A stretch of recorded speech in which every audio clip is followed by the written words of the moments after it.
নতুন বছর পড়তে না পড়তেই ফের হিংসার সাক্ষী থাকলো বাংলা। একেবারে ফিল্মি কায়দায় রাস্তার ওপর বাইক দাঁড় করিয়ে মালদার দাপুটে তৃণমূল নেতা তথা কাউন্সিলরকে লক্ষ্য করে জানে খতম করে দিল দুষ্কৃতীরা। তাকে ওই অবস্থায় হাসপাতালে নিয়ে গেলেও শেষ রক্ষা করা যায়নি। আর এই খবর আসতেই নবান্ন সভাঘরে প্রশাসনিক বৈঠকে সমস্ত প্রসঙ্গ থামিয়ে ক্ষোভ প্রকাশ করতে দেখা গেল রাজ্যের মুখ্যমন্ত্রী মমতা বন্দ্যোপাধ্যায়কে। পুলিশের ব্যর্থতা নিয়ে আঙুল তুললেন খোদ রাজ্যের পুলিশ মন্ত্রী।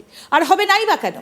যিনি মারা গিয়েছেন তিনি শুধুমাত্র একজন তৃণমূল কর্মী নেতা নন, মুখ্যমন্ত্রীর আন্দোলনের দিনের সংগ্রামের দিনে পাশে থাকা একনিষ্ঠ সৈনিক, যাকে মমতা বন্দ্যোপাধ্যায় অত্যন্ত বিশ্বাস এবং স্নেহ করতেন। কিন্তু কেন স্নেহ করতেন সেই বিষয়ে হয়তো আপনারা জানেন না। সেই পেছনে থাকা আসল গল্পটা আপনাদের জানাই এবার। তৃণমূল কাউন্সিলর এবং প্রাক্তন জেলা সভাপতি ছিলেন দুলাল সরকার। ঝলঝলিয়ার মহানন্দা পল্লী এলাকায় একটা বাইকে করে ৩ জন দুষ্কৃতী এসে তাকে লক্ষ্য করে গান বের করে জানে শেষ করে দেয়, যা শুনে বড্ড মন খারাপ মুখ্যমন্ত্রী মমতা বন্দ্যোপাধ্যায়।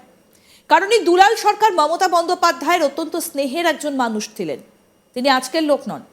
কংগ্রেস থেকে সরে এসে যখন মমতা বন্দ্যোপাধ্যায় তৃণমূল কংগ্রেস তৈরি করেছিলেন, সেই সময় তার সঙ্গে যারা যারা ছিলেন তাদের মধ্যে একজন হচ্ছেন এই বাবলা। বীরভূমের নাম আসতেই যেমন কেষ্টর নাম উঠে আসে, সেই রকমই মালদার প্রসঙ্গ আসতেই নেত্রীর মুখে যার কথা প্রথম আসতো তিনি হলেন দুলাল সরকার, যাকে মুখ্যমন্ত্রী ভালোবেসে বাবলা বলে ডাকতেন। মমতা বন্দ্যোপাধ্যায়ের দুঃসময়ের সঙ্গী ছিলেন এই বাবলাই। মালদায় কংগ্রেস নেতা বরকত গনি খান চৌধুরীর জনপ্রিয়তার কথা কারো অজানা নয়। এমনকি ভরা বাম আমলেও বরকত গনি খান চৌধুরীর প্রতাপ এতটুকুও কম ছিল না মালদা জুড়ে। মালদায় তৃণমূলের সংগঠনের ঠিক সেই রকমই জনপ্রিয় এবং প্রতাপশালী ছিলেন এই তৃণমূল নেতা দুলাল সরকার, যার উপর ভরসা করে গোটা মালদা জেলায় দলকে শক্তপোক্ত করতে দায়িত্ব ছেড়ে দিয়েছিলেন। মালদায় মমতা বন্দ্যোপাধ্যায়ের সবচেয়ে একান্ত ভরসাস্থল ছিলেন বাবলা। কৃষ্ণেন্দু নারায়ণ চৌধুরীকে মমতা মন্ত্রী করেছিলেন ঠিকই, কিন্তু তিনি কোনোদিনই দিদির বাবলা ভাই হয়ে উঠতে পারেননি। সাবিনা ইয়াসমিন, সাবিত্রী মিত্র, বেনজির নূররা সেই তুলনায় নব্য। তাই বাবলার এরকম পরিণতি মন থেকে মেনে নিতে পারছেন না দলনেত্রী মমতা বন্দ্যোপাধ্যায়। ঠিক কি বলেছেন নবান্নের প্রশাসনিক বৈঠকে শোনাবো এবার আপনাদের। শুনুন। আপনার ওখানে তো আজকে আমার একজন পুরো সহকর্মীকে হয়ে গেল এসপির অপদার্থতার জন্য।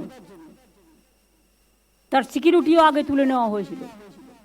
আমি পার্সোনালি চিনতাম, আগেও সে অনেকবার অ্যাটাক করেছে, সে ইলেক্টেড জনপ্রতিনিধিও ছিল। এটা খুব দুর্ভাগ্য আমাদের।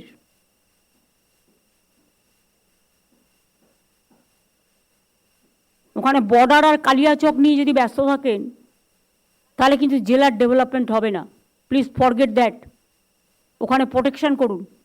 আর বিএসএফের সাথে অ্যাডজাস্ট করে অনুপ্রবেশকারীদের ঢোকাচ্ছেন আপনারা, কেউ প্রতিবাদ করছেন না। আপনারা ঢোকাচ্ছেন না, ঢোকাচ্ছে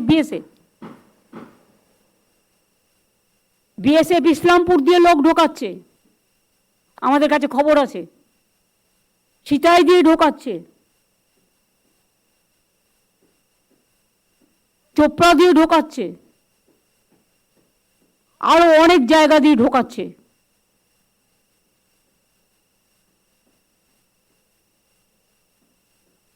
বিএসএফ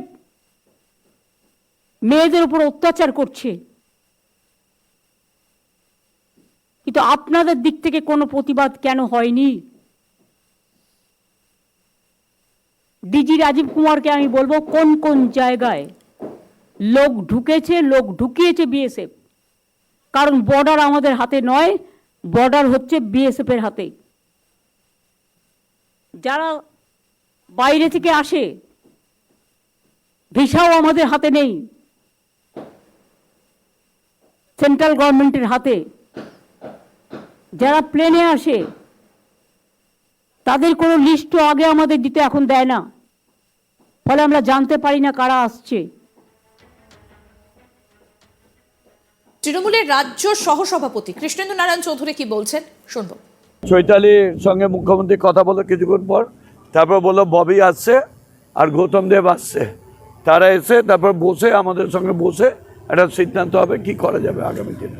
কি হয়েছে? ওনার কি মৃত্যু হয়েছে? হ্যাঁ, মারা গেছে। ডাক্তার ডিক্লেয়ার করে দেবে এখন। কতক্ষণ আগে মারা গেছে কি ডাক্তার যা বলছে ব্রড ডেথ।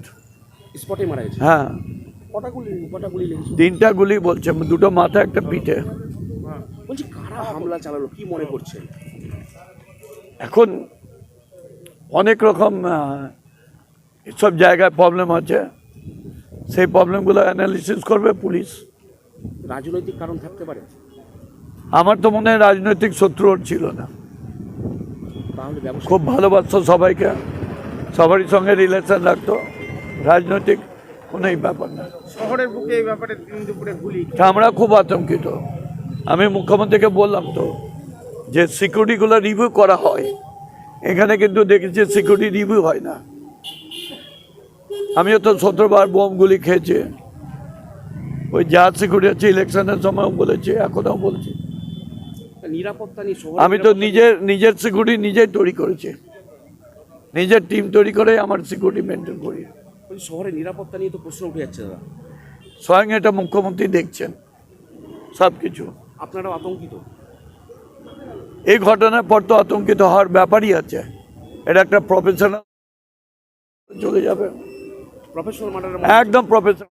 রেকি করা হয়েছিল? রেকি করছে, রেকি না করলে এত সুনির্দিষ্টভাবে এসে দাঁড়িয়ে থেকে কখন নামছে, কখনই করছে, কখন একা থাকে, কখন ওর পুরো হিট না থাকে, তখনই এটা করেছে। আপনি বলছেন এলাকার সমস্যা মানে কি ধরনের সমস্যা? ব্যবসায়িক না অন্য কোনো কারণ? এলাকার সমস্যা বলতে গিয়ে অনেক রকম সমস্যা আছে, কেউ হয়তো সহ্য করতে পারে না, কোনো কিছু এরকম হতে পারে। এই ঘটনায় বিজেপি নেতারা বলছেন যে গোটা ঘটনার পেছনে গোষ্ঠীদ্বন্দ্ব থাকতে পারে বলে মনে করা হচ্ছে। কি বলছেন বিজেপি নেতা অম্লান ভাদুরী, শুনবো। দুর্ভাগ্যজনক ঘটনা এবং আমরা ব্যথিত। একজন 30 বছরের কাউন্সিলর, ভাইস চেয়ারম্যান ছিলেন, পৌরসভার চেয়ারম্যানের দায়িত্ব পালন করেছেন, পার্টির বড় বড় পদে থেকেছেন, প্রশাসনিক পদে থেকেছেন, তার মতো একজন ব্যক্তিকে প্রকাশ্য দিবালোকে রাস্তায় হলো, পুলিশের কাছে কোনো ইন্টেলিজেন্স রিপোর্ট নাই, কোনো রকম প্রোটেকশন নাই, তার সিকিউরিটি এখানে উইথড্র করে নেওয়া হয়েছে। এসব একটা অদ্ভুত ব্যাপার। আমার তো মনে হচ্ছে এখানে তৃণমূলের গোষ্ঠীদ্বন্দ্ব যেমন আছে এবং অন্য কোনো কারণও থাকতে পারে, সেটা পুলিশের দেখা উচিত। কিন্তু একটা এরকম লোককে যদি প্রকাশ্য দিবালোক করে, তাহলে সাধারণ মানুষের কি সিকিউরিটি আছে পশ্চিমবঙ্গে, মালদার মতো জেলায়? আমার তো মনে হচ্ছে তৃণমূলের এ লেভেলের নেতা যারা সিকিউরিটি পায়, সেখানে এদের কাছে সিকিউরিটি কেন দেয়নি, কি কারণ, এর ভিতরে তদন্ত করলে এটা নিশ্চয়ই বেরোবে। এবং এর থেকে একটা জিনিস পরিষ্কার,